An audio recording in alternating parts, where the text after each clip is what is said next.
Good morning class. How are you? I hope you are well with your family members.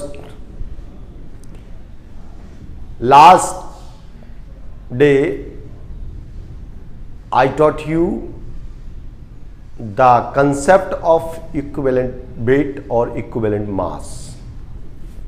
Last day हमने equivalent mass के बारे में एक video जारी किया था. वो वीडियो आप लोगों ने देखा होगा.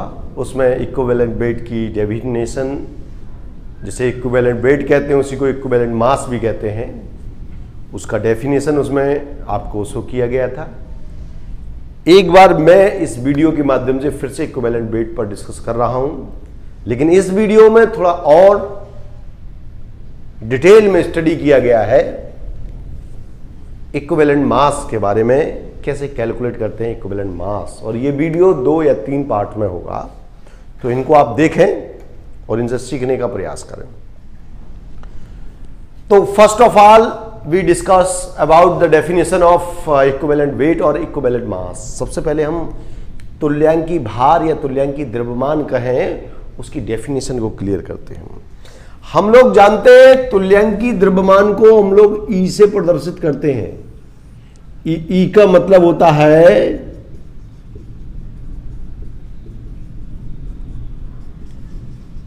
इक्विवेलेंट मास, और इसी को हम लोग इक्विवेलेंट वेट भी कहते हैं. ये ध्यान रखेंगे.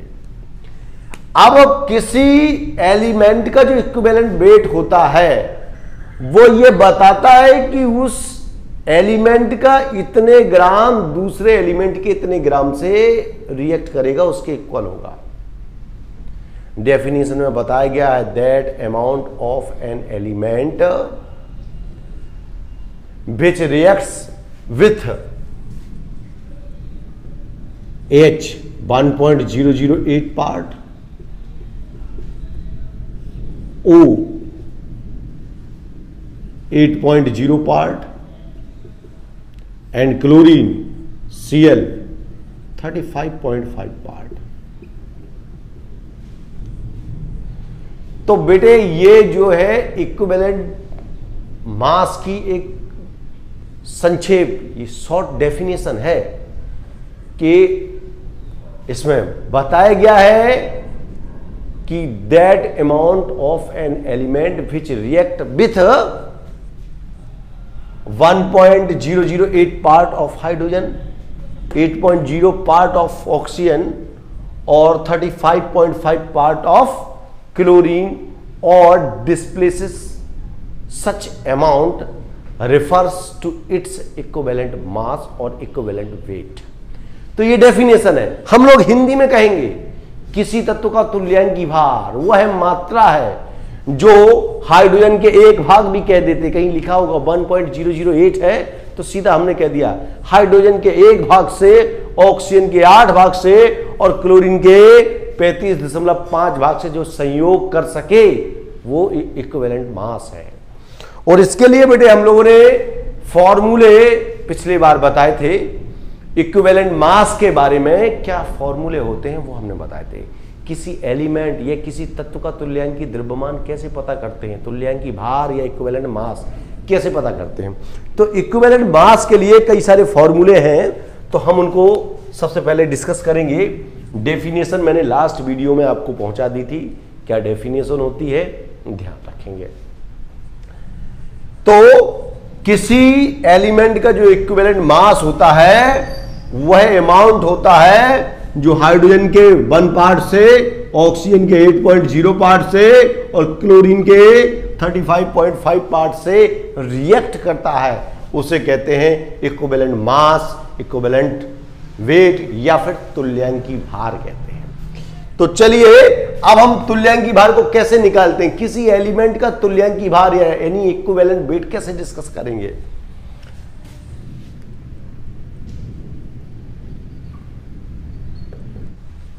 तो चलिए हम लोग लिख सकते हैं इसका फॉर्मूला. इक्विवेलेंट वेट और मास E is equal to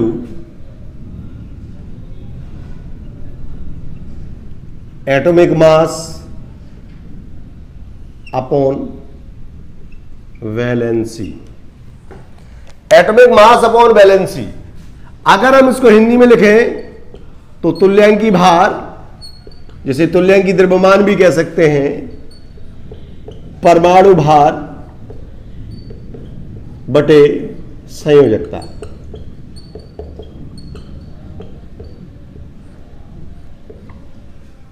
किसी तत्व के परमाणु भार में उसकी संयोजकता को डिवाइड कर देंगे तो हमें उस तत्व का, ये किसी एलिमेंट का इक्विवेलेंट मास पता करने का फॉर्मूला है।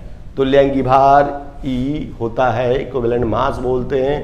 एटॉमिक मास यानी परमाणु भार, या एटॉमिक मास को परमाणु द्रव्यमान बटे संयोजकता कर देते हैं। ये संयोजकता का मतलब बैलेंस ही होता है।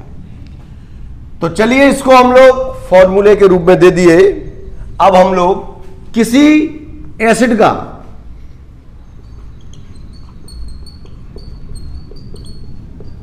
Equivalent mass of an acid, किसी एसिड का इक्विवेलेंट मास निकालना है तो उसके लिए फॉर्मूला होता है E is equal to molecular mass upon molecular mass upon basicity. इसको अगर हम हिंदी में लिखना चाहें तो लिख सकते हैं अणुभार, मॉलिक्यूलर मास को अणुभार कहते हैं और बेसिसिटी को कहते हैं क्षारकता। ये हिंदी भी, जो हिंदी मीडियम वाले स्टूडेंट्स हैं वो देख सकते हैं और सीख सकते हैं। तो equivalent mass of an acid, किसी एसिड का इक्विवेलेंट मास निकालना है तो मॉलिक्यूलर मास यानी मॉलिक्यूलर वेट अपॉन बेसिसिटी कर देंगे, क्षारकता कर देंगे। तो अब बात आती है ये बेसिसिटी क्या होती है। बेसिसिटी जिसे हम लोग हिंदी में क्षारकता कहते हैं, बेसिसिटी क्या होती है, यहां टर्म आ गया। अभी ये बेसिसिटी मैं एक्सप्लेन करूंगा साइड में जाकर के। तो चलिए अभी हम यहां थर्ड फॉर्मूला लिखता हूं, इक्विवेलेंट मास ऑफ बेस, किसी बेस का तुल्यांकी भार। ये देखो अम्ल का तुल्यांकी भार निकालने के लिए यह व्यवस्था है, किसी क्षार का तुल्यांकी भार निकालने की यह व्यवस्था है। हम लोग E बराबर लिखते हैं क्षार के लिए molecular mass upon acidity. Acidity इसको हम लोग अगर हिंदी में लिखना चाहें तो मॉलिक्यूलर मास को अणुभार कहते हैं या मॉलिक्यूलर वेट कहते हैं। अणुभार, अणुभार बटे अम्लता। तो बेटे ऐसे जैसे एक टर्म यहां क्षारकता आया वैसा ही एक टर्म आ गया अम्लता क्या होती है। अभी हम लोग इसको डिस्कस करेंगे, इक्विवेलेंट मास ऑफ बेस। मतलब फॉर्मूला लगभग वही है, थोड़ा सा चेंज होना है। जब किसी एलिमेंट का इक्विवेलेंट मास निकालना होगा तो मैं एटॉमिक मास में वैलेंसी से डिवाइड करेंगे, तुल्यांकी भार निकालेंगे, परमाणु भार में संयोजकता से भाग देंगे। और जब किसी एसिड का इक्विवेलेंट मास यानी किसी अम्ल का तुल्यांकी भार निकालना है तो उसके मॉलिक्यूलर मास में बेसिसिटी से भाग देंगे। ये मॉलिक्यूलर मास को अणुभार कहते हैं, बार बार नहीं बताएंगे, आप लोग ध्यान रखें। मॉलिक्यूलर मास को अणुभार कहते हैं और बेसिसिटी को क्षारकता कहते हैं। इक्विवेलेंट मास ऑफ बेस, किसी क्षार का तुल्यांकी भार निकालना है तो E is equal to molecular mass upon acidity. Acidity को हिंदी में अम्लता कहते हैं, मॉलिक्यूलर मास को जैसा कि आप लोग जानते हैं अणुभार बोलते हैं। तो चलिए ये तीन फॉर्मूले हो गए। इसके बाद का इक्विवेलेंट मास फाइंड आउट कर सकते हैं। किसी एसिड, कोई अम्ल है उसका इक्विवेलेंट मास फाइंड आउट कर सकते हैं, कोई बेस है उसका इक्विवेलेंट मास फाइंड आउट कर सकते हैं, है ना। तो अब तीसरा पॉइंट लिखते हैं, इक्विवेलेंट मास ऑफ साल्ट। किसी साल्ट का इक्विवेलेंट मास फाइंड आउट करना है तो उसके लिए क्या प्रक्रिया होती है, तो उसके लिए हम लोग फॉर्मूला इस्तेमाल करते हैं, E is equal to molecular mass of salt. जिस लवण का तुल्यांक भार निकालना उस लवण का मॉलिक्यूलर मास इस्तेमाल करते हैं upon number of positive charge on cation, number of positive charge on cation और total positive charge present in the salt. तो बेटे इसको डिवाइड कर देते हैं, मॉलिक्यूलर मास ऑफ साल्ट को केवल इतना लिखना काफी है, number of positive charge on cation सकते हैं। जैसे मान लीजिए ये CaCl2 है, ये एक सॉल्ट है और इसके टूटने से एक कैटाइन बनता है Ca++ और एक एनाइन बनता है Cl-। तो ये कैटाइन है और इस कैटाइन के ऊपर कितने पॉजिटिव चार्ज हैं? There are 2 positive charge.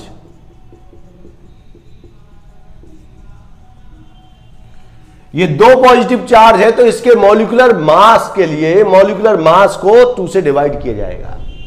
कहीं कहीं जैसे ये है NaCl है या Na2SO4 है, इसका अगर इक्विवेलेंट मास निकालना पड़े तो हम लोग क्या करेंगे, 2Na+ हो जाएगा SO4 ये है cation, number of cation positive charge present in the salt. अब इस साल्ट में टोटल कितने पॉजिटिव चार्ज प्रेजेंट हैं? 2, क्योंकि एक सोडियम के ऊपर एक प्लस है, टोटल 2 सोडियम में 2 पॉजिटिव चार्ज है। इसमें कितना पॉजिटिव चार्ज है? वो भी 2 पॉजिटिव चार्ज है, एक ही कैटाइन है उसी के ऊपर 2 पॉजिटिव चार्ज है। तो हम लोगों को मॉलिक्यूलर मास ऑफ साल्ट को डिवाइड करना है नंबर ऑफ पॉजिटिव चार्ज से ऑन कैटाइन, कैटाइन पर कितने पॉजिटिव चार्ज हैं उससे डिवाइड करें, otherwise positive charge present in the salt कि साल्ट में कितने पॉजिटिव चार्ज हैं उनसे डिवाइड करना। ठीक है, तो इस तरीके से हम इसका जो फॉर्मूला बनता है वो ऑक्सीडाइजिंग एजेंट के लिए हम लोग लिखेंगे इक्विवेलेंट। तो चलिए अब बात करते हैं कि इक्विवेलेंट मास ऑफ ऑक्सीडेंट कहें या ऑक्सीडाइजिंग एजेंट कहें, आक्सीकारक कहें, इसको हिंदी में हम लोग आक्सीकारक कहते हैं।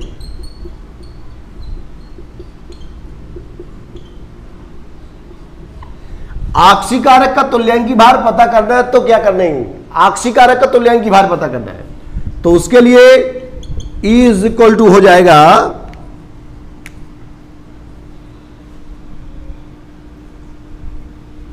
Molecular mass of oxidant,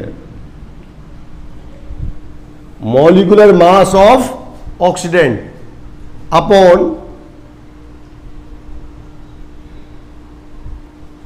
number of electron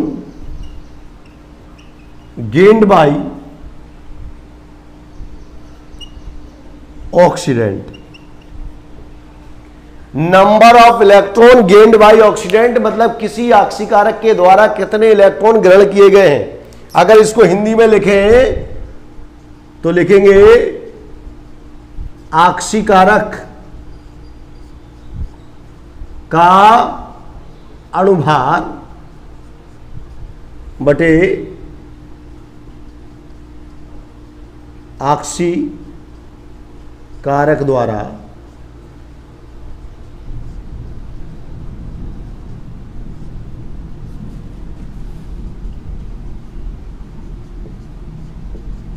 electron की संख्या।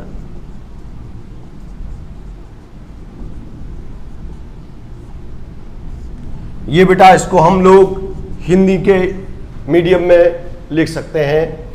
आक्सीकारक का अणुभार लिखना पड़ेगा आपको कि आपको किसी आक्सीकारक का इक्विवेलेंट मास यानी तुल्यांकी भार किसी आक्सीकारक का निकालना है तो आक्सीकारक का अणुभार लिखेंगे आक्सीकारक द्वारा ग्रहण किए गए इलेक्ट्रॉन की संख्या, ठीक है, उससे डिवाइड करते हैं।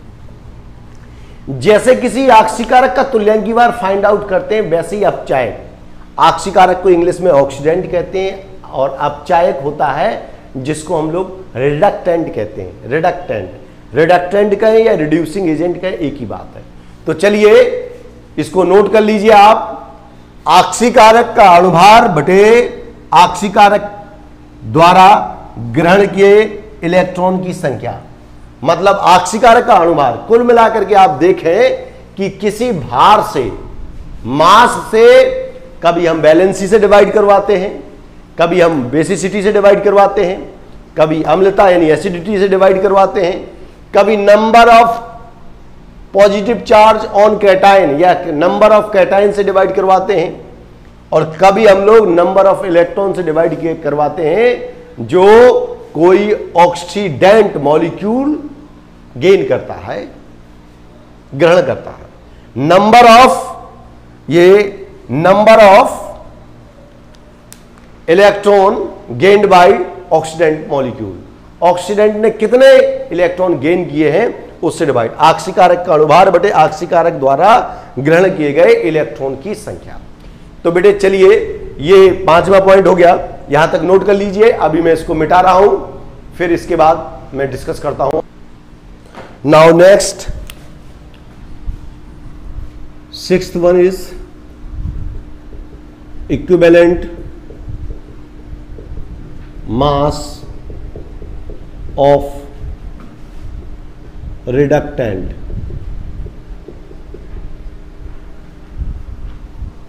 इक्विवेलेंट मास ऑफ रिडक्टेंट, किसी रिडक्टेंट का इक्विवेलेंट मास क्या होगा उसको हम लोग देख सकते हैं कि इक्विवेलेंट मास को ई से डिनोट करते हैं। इधर लिखेंगे molecular mass of reductant upon number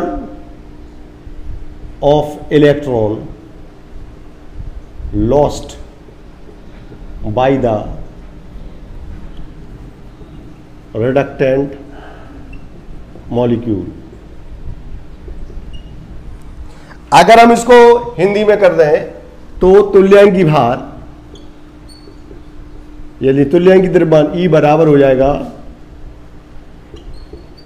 अपचायक का अणुभार बटे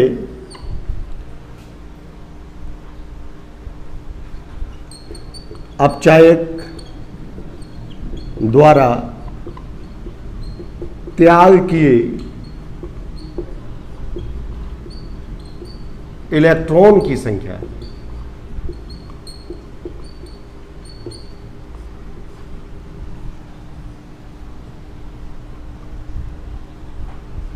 अब ये बेटा तुल्यांकी भार किसका निकालना है, हमें अपचायक का निकालना है। किसी रिड्यूसिंग एजेंट या रिडक्टेंट का इक्विवेलेंट मास को पता करना है तो उसके लिए ये व्यवस्था है।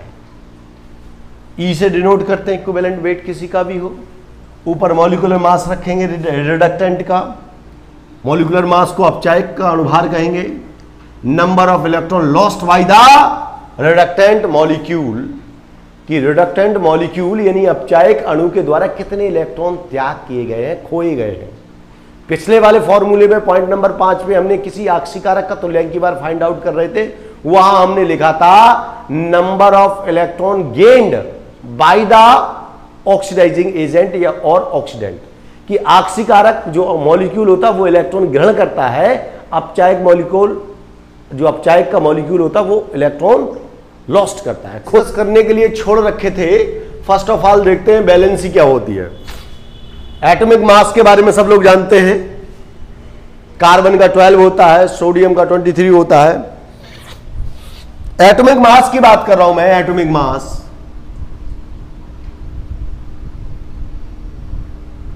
एटॉमिक मास के बारे में सब जानते हैं, कार्बन का 12 होता है एटॉमिक मास, सोडियम का 23 होता है, हाइड्रोजन का 1 होता है, बहुत सारे एलिमेंट्स हैं जिनके एटॉमिक मास है, ये एटॉमिक मास इस्तेमाल करना है।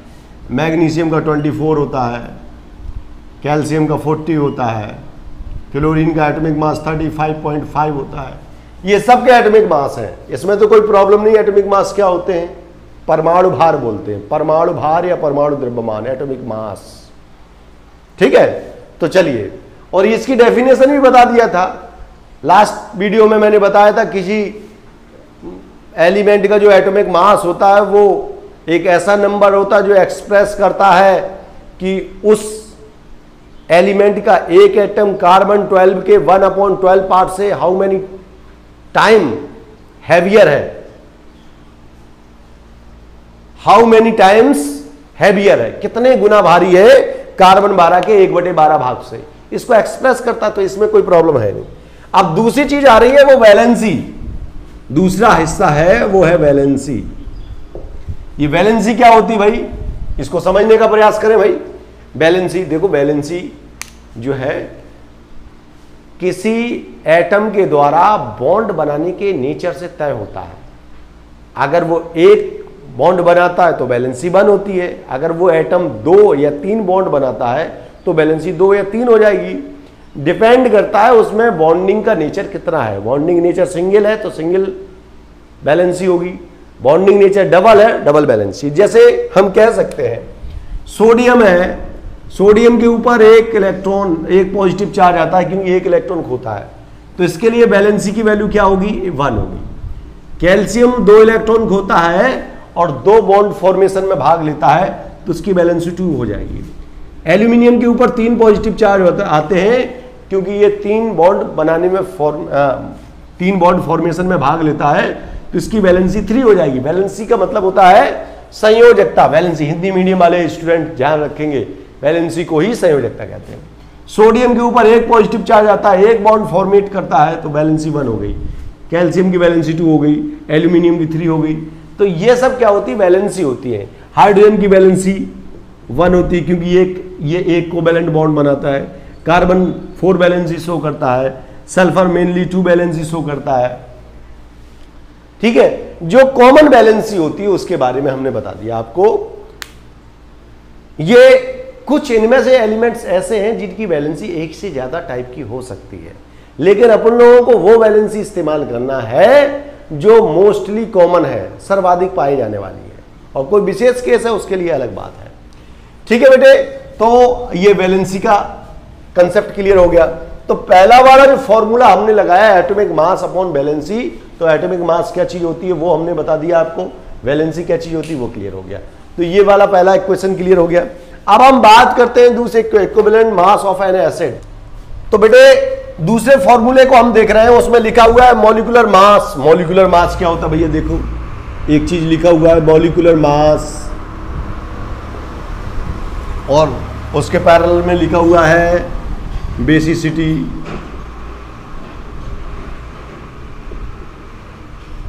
अब मॉलिक्यूलर मास क्या होता है? जैसे मान लीजिए आपने एग्जाम्पल ले लिया HCl, तो किसी का मॉलिक्यूलर मास कैसे फाइंड आउट करते हैं?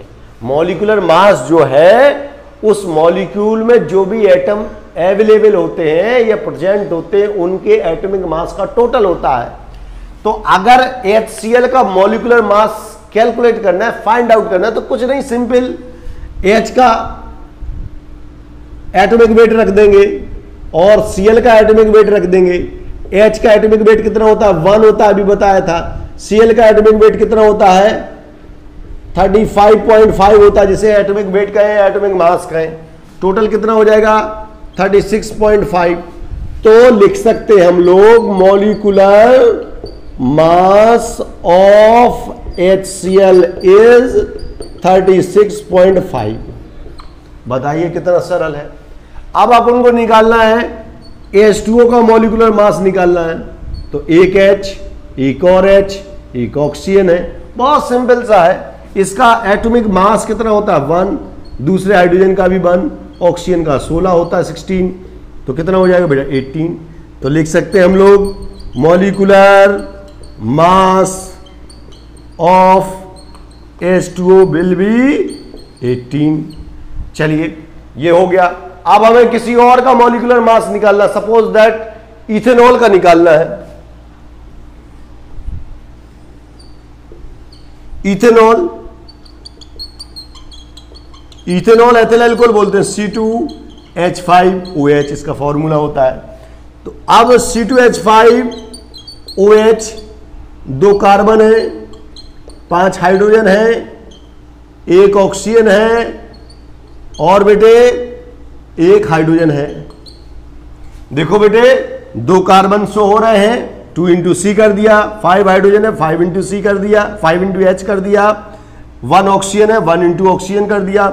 तो कार्बन का वेट कितना होता है बेटा 12, हाइड्रोजन का कितना होता है 1, ऑक्सीजन का कितना होता है 16, हाइड्रोजन का कितना होता है 1। तो आप देख रहे हैं ना, ये जो लिखे हैं ये कार्बन का एटॉमिक वेट है, ये हाइड्रोजन का एटॉमिक मास है, ये ऑक्सीजन का एटॉमिक मास है, ये हाइड्रोजन का एटॉमिक मास है, ये लिखा हुआ है। ठीक है, चलिए थोड़ा सा हम इसको ठीक कर दें। तो अब चलिए इसको टोटल करेंगे तो कितना आ जाएगा भाई, ये 24 हो जाएगा प्लस 5 हो जाएगा प्लस 16 प्लस 1, 24 और 5 कितना 29 प्लस 30 और 16 कितना हो जाएगा, ये हो जाएगा बेटे 46। लिखेंगे molecular mass of ethanol, molecular mass of ethanol is 46। ये हो गया। तो बेटा ये इथेनॉल यानी एथिल अल्कोहल का मॉलिक्यूलर मास बता दिया, कितना आ गया 46 आ गया। तो ऐसे हम लोग मॉलिक्यूलर मास निकाल सकते हैं।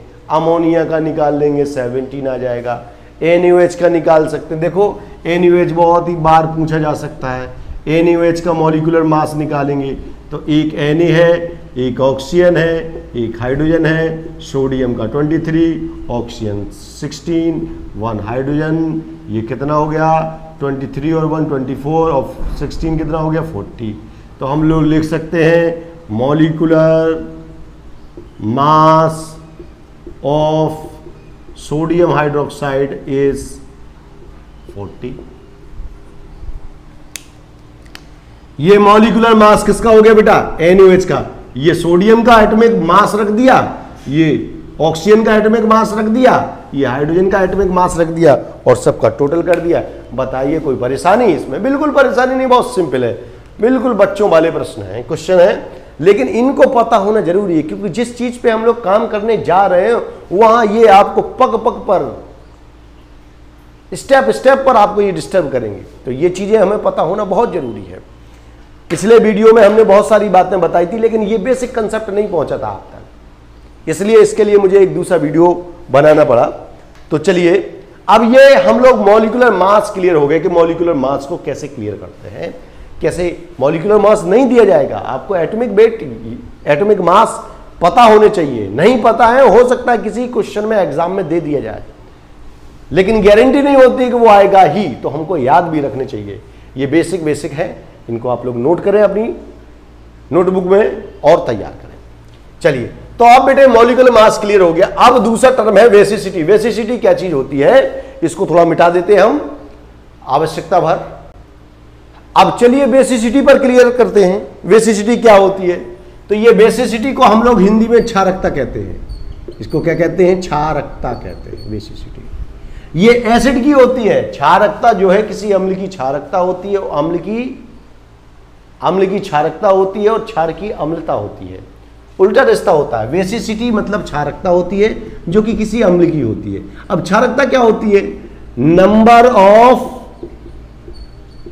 हाइड्रोजन एटम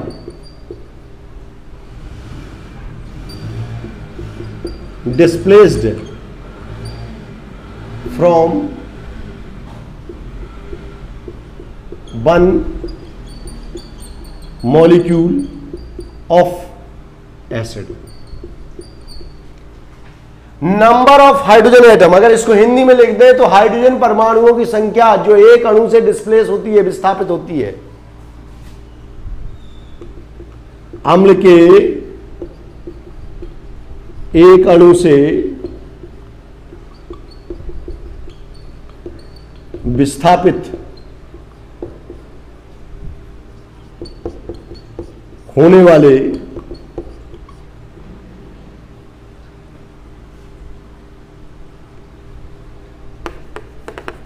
अम्ल के एक अणु से विस्थापित हाइड्रोजन के एटम की संख्या, विस्थापनीय हाइड्रोजन परमाणुओं की संख्या, सीधे सीधे संक्षेप में कहें विस्थापनीय हाइड्रोजन परमाणुओं की संख्या, अम्ल के विस्थापनीय H की संख्या, विस्थापनीय हाइड्रोजन की संख्या क्या है उसको शो करता है, ये जिसे हम लोग क्षारकता कहते हैं, अम्ल के विस्थापनीय हाइड्रोजन की संख्या। तो चलिए ये कैसे फाइंड आउट करते हैं, कैसे पता चलता है। देखो भाई HCl है, H2SO4 है, HNO3 है, ठीक है। तो बेटा HCl में जो विस्थापनीय हाइड्रोजन होता है एक, तो इसकी क्षारकता जो आ जाती है, यानी बेसिसिटी, बेसिसिटी लिख रहा हूं मैं, बेसिसिटी, बेसिसिटी कितनी आएगी एक। इसमें जो विस्थापनीय हाइड्रोजन होते हैं वो दो होते हैं, तो बेसिसिटी कितनी आ जाएगी, दो आ जाएगी। इसमें जो हाइड्रोजन विस्थापित होते हैं नाइट्रिक एसिड से, वो कितने, एक। इसको कहते हैं HCl, हाइड्रोक्लोरिक एसिड, या हाइड्रोजन क्लोराइड का है, ठीक है। ये H2SO4 है, सल्फ्यूरिक एसिड का है। तो इसमें विस्थापनीय हाइड्रोजन, ऐसे हाइड्रोजन जिनको विस्थापित किया जा सकता है, उनकी संख्या दो है। तो बेसिसिटी कहें या क्षारकता, इसकी क्षारकता दो है, इसकी क्षारकता एक है, इसकी क्षारकता एक है। मतलब अम्ल में उपस्थित, सीधे शब्दों में बताएं, अम्ल के विस्थापनीय हाइड्रोजन की संख्या, इस अम्ल के विस्थापनीय हाइड्रोजन एक है, इस अम्ल के विस्थापनीय हाइड्रोजन दो है, इस अम्ल के विस्थापनीय हाइड्रोजन एक है। ऐसे ही कहीं कहीं आप देखेंगे H3PO4 और इसकी क्षारकता यानी बेसिसिटी, इसकी जो बेसिसिटी आती है वो H3PO3 है, तो विस्थापनीय हाइड्रोजन तीन होंगे, तो क्षारकता इसकी तीन होगी। अब बेटे H3PO3 है, इसकी क्षारकता दो होगी, H3PO2 है, इसकी क्षारकता यानी बेसिसिटी एक होगी। तो बेटा ये बेसिसिटी फिक्स रहती है, विस्थापनीय हाइड्रोजन की संख्या क्या है उस आधार पर। अगर आप चाहें तो इसको मैं डिटेल में भी आपको बता सकता हूं कि कैसे क्लियर करते हैं इसको। तो चलिए बेसिसिटी को क्लियर करने के लिए ये आप नोट कर लें, HCl की बेसिसिटी यानी क्षारकता एक है, H2SO4 की बेसिसिटी दो है, HNO3 की बेसिसिटी एक है। ये क्यों है? क्योंकि इनमें जितने विस्थापनीय हाइड्रोजन उपस्थित होते हैं वो नंबर इनकी बेसिसिटी या क्षारकता कहलाती है, अम्ल की क्षारकता होती है। ये फास्फोरिक एसिड है, ये फास्फोरस एसिड है और ये हाइपोफास्फोरस है। ध्यान रखेंगे, फास्फोरिक एसिड, फास्फोरस एसिड और हाइपोफास्फोरस एसिड, ठीक है।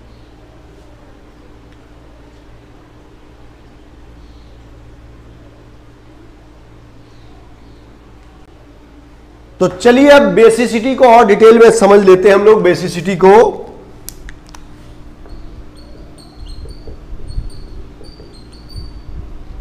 बेसिसिटी यानी क्षारकता को थोड़ा और डिटेल में समझ लेते हैं कि क्षारकता को कैसे एक्सप्लेन करते हैं। तो क्षारकता के बारे में अभी हमने बताया, number of hydrogen displaced from the one molecule होते हैं, उनकी संख्या, विस्थापनीय हाइड्रोजन की संख्या, उसकी क्षारकता या बेसिसिटी कहलाती है। अब जरा देखें, हम बात करेंगे HCl, ये हाइड्रोक्लोरिक एसिड है ना, क्षारकता कितनी आएगी 1, क्योंकि विस्थापनी हाइड्रोजन 1 शो हो रहा है। H2SO4 की बात करें,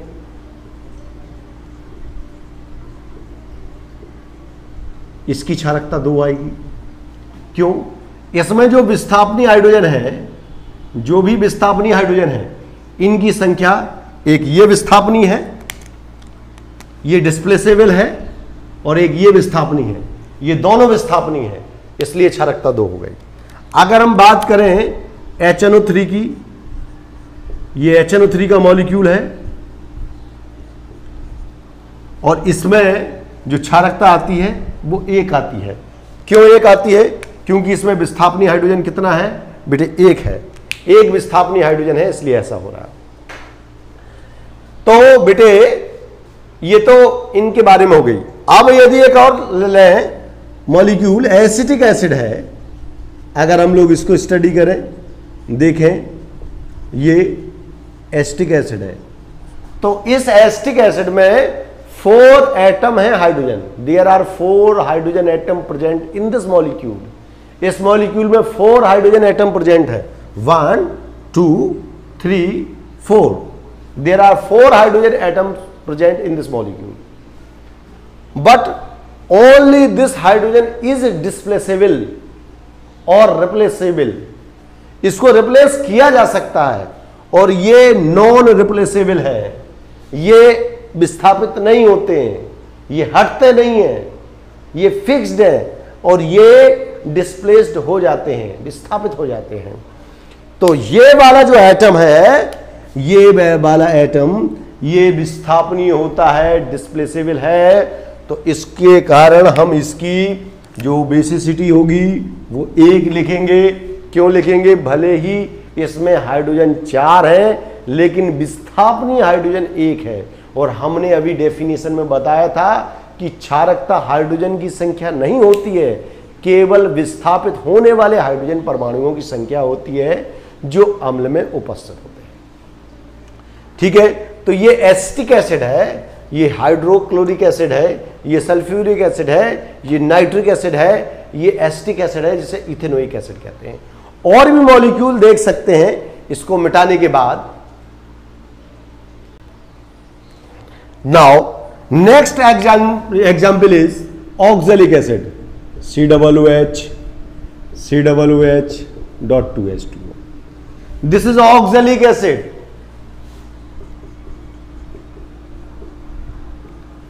आप लोगों ने टमाटर खाया होगा, टमाटर में ये पाया जाता है ऑक्सैलिक एसिड। तो बेटे इसमें नंबर ऑफ हाइड्रोजन जो डिस्प्लेसेबल है वो कैसे फाइंड आउट करेंगे? यहां हाइड्रोजन 1 2 और 4 यहां है, 4 और 2 6, टोटल 6 एटम्स हैं हाइड्रोजन। लेकिन उनमें से जो डिस्प्लेसेबल है वो ये है, विस्थापन के योग्य जो है वो ये दोनों हाइड्रोजन है। तो इनकी जो क्षारकता होगी वो क्षारकता कितनी आएगी? 2 आएगी।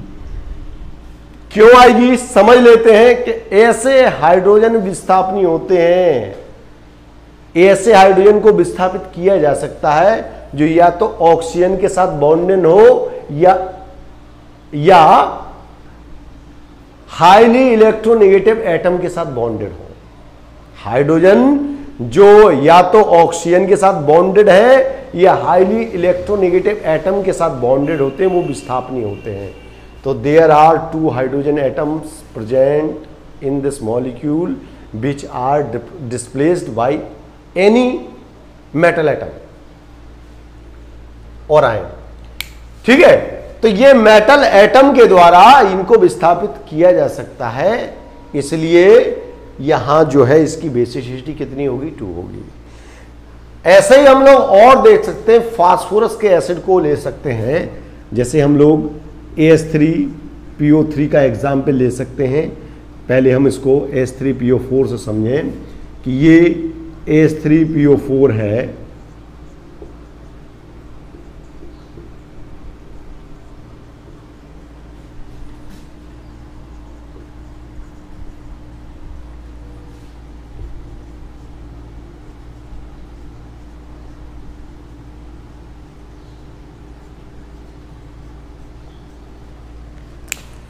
बेटा यहां दो मॉलिक्यूल हैं, एक तो ये देख रहे हो आप, इसको फॉस्फोरिक एसिड कहते हैं,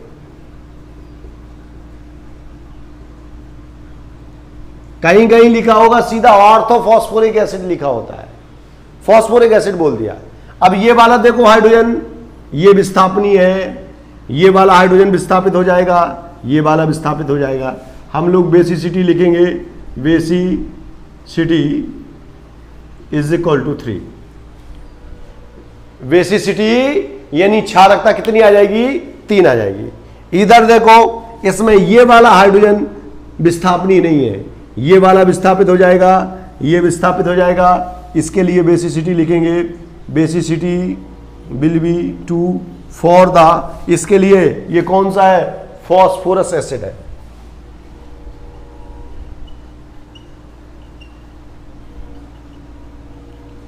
ये फॉस्फोरस एसिड है, तो फॉस्फोरस एसिड के लिए बेसिसिटी 2 होगी, फॉस्फोरिक एसिड के लिए बेसिसिटी 3 होगी। ऐसा ही इसी का एक जूनियर होता है जिसे कहते हैं हाइपोफॉस्फोरस एसिड।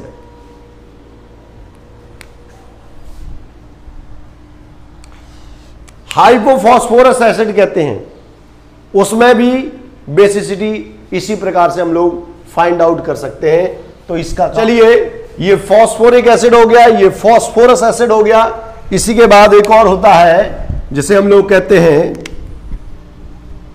AH3PO2, इसको बोलते हैं हाइपोफॉस्फोरस,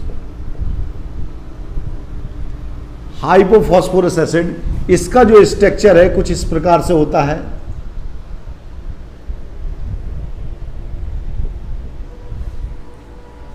यहां बेटे आप देख रहे हैं कि 3 हाइड्रोजन हैं, 3 hydrogen present in this molecule of hypophosphorous acid. This is hypophosphorous acid AH3PO2। ये फॉस्फोरिक एसिड है, ये फॉस्फोरस एसिड है, और ये हाइपोफॉस्फोरस एसिड है। ये दोनों हाइड्रोजन विस्थापनीय नहीं है, नॉन डिस्प्लेसेबल है। और ये वाला जो हाइड्रोजन देख रहे हैं जो ऑक्सीजन से बॉन्डेड है, ये डिस्प्लेसेबल है। ठीक है, तो ये डिस्प्लेसेबल है, आपको शो करने में परेशानी हो रही हो, ये डिस्प्लेसेबल है। तो आप देख सकते हैं ये वाला हाइड्रोजन, तो इसकी जो बेसिसिटी बनेगी, बेसिसिटी 1 होगी।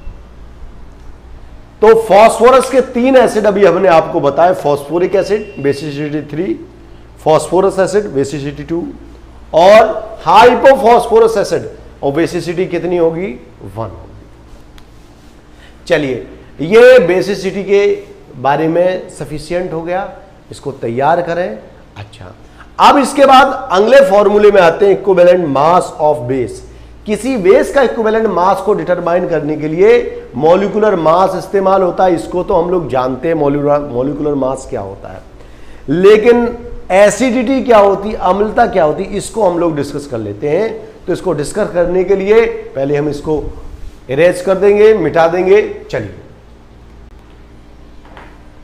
तो चलिए, अब क्या होती है, ये किसी बेस की होती है, बेस की एसिडिटी होती है और एसिड की बेसिसिटी होती है। अम्ल की क्षारकता होती है, क्षार की अम्लता होती है। तो इसको हम लोग डिफाइन कर सकते हैं कि ये क्या चीज होती है। हम लोग बता सकते हैं किसी बेस में उपस्थित नंबर ऑफ हाइड्रोक्सिल ग्रुप, ठीक है, उसके आधार पे हमें इसको डिफाइन कर सकते हैं।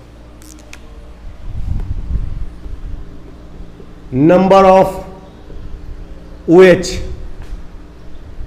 present in the one molecule of base.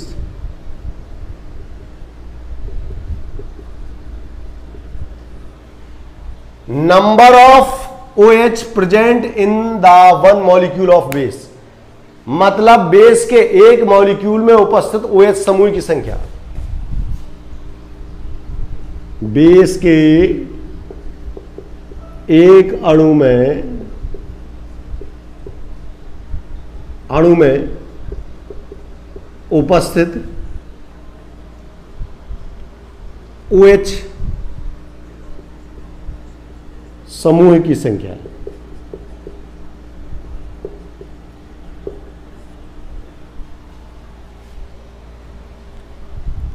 ठीक है,